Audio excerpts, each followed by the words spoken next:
Your verdict on what we saw in Frankfurt, Raf?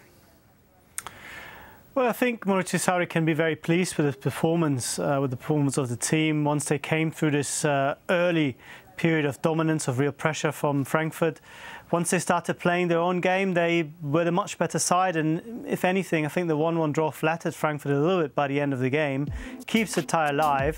Frankfurt will be looking to have more attackers available. This time they only had Jovic by himself. He still scored the goal, but he looked around and there was no Rebic, there was no Aller.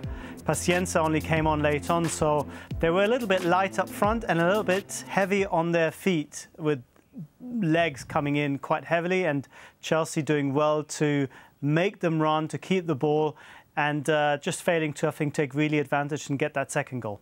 Raf, from the Chelsea perspective, a lot of eyebrows raised by Maurizio Sarri not starting Eden Hazard. Was he vindicated in that decision, do you think?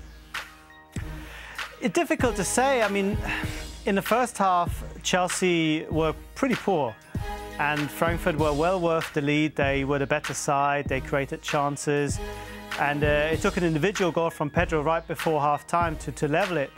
Of course, then to bring on Hazard, when the opposition are really literally down on their feet and going down with cramps, could have been a masterstroke, but Hazard didn't seem to be quite into it, didn't really show us the usual kind of excellence in the box, and you could find arguments why it worked and you can find arguments why it hasn't worked.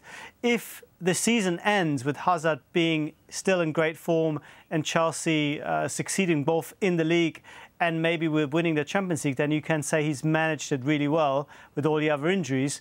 But on the night, it's very difficult to come down one way or the other because he kind of nearly blew it. But then in the end, it worked out really well. So hard one to call, hard one to judge. I guess, Shaka, the proof will be in the pudding, won't it? If they wipe the floor with Watford and Hazard's the star of the show on Sunday. But what did you make of the decision? Were you... I thought it was a strange one, especially, listen, I understand that Hazard has been playing an awful lot and he's key to everything about Chelsea. But the fact of the matter is you're still not guaranteed of a top 4 spot. You want to qualify for the Champions League. I don't think you take any of these competitions for granted. And as much as on paper, Chelsea against Eintracht Frankfurt, there should only be one winner, particularly over 2 legs. You look at Frankfurt and their record over the course of this calendar year in particular, and some of these scalps they've claimed over the last couple of rounds, I thought it was a huge gamble taken by Maurizio Sarri. As Raf rightly points out, maybe it's worked out. But it's not one I would have taken. Well, let's see what the odds makers make of who is going to be playing in Baku. They say Chelsea, unequivocally, 3-10. You like saying Baku, don't you? Yeah, I do. I'm going to say it again before we're done. Eintracht Frankfurt, 12-5 outsiders, so about 2.5 to 1 on. Are those odds, Raf, about right, do you think, for the Germans? What sort of chance do you give them at Stamford Bridge?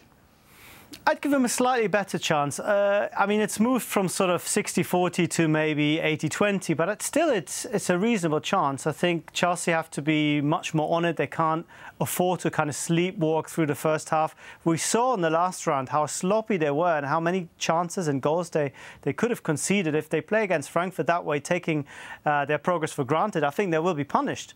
And I think Frankfurt will come into this thinking, you know what, absolutely no problem for us, no pressure, we got nothing to lose. I think we might see a similar game in terms of the psychology that we saw when Ajax came to Spurs. They're just enjoying the fact that they're there, and the pressure will be on Chelsea to stay true to their favourite role. So I wouldn't write them off just that hastily.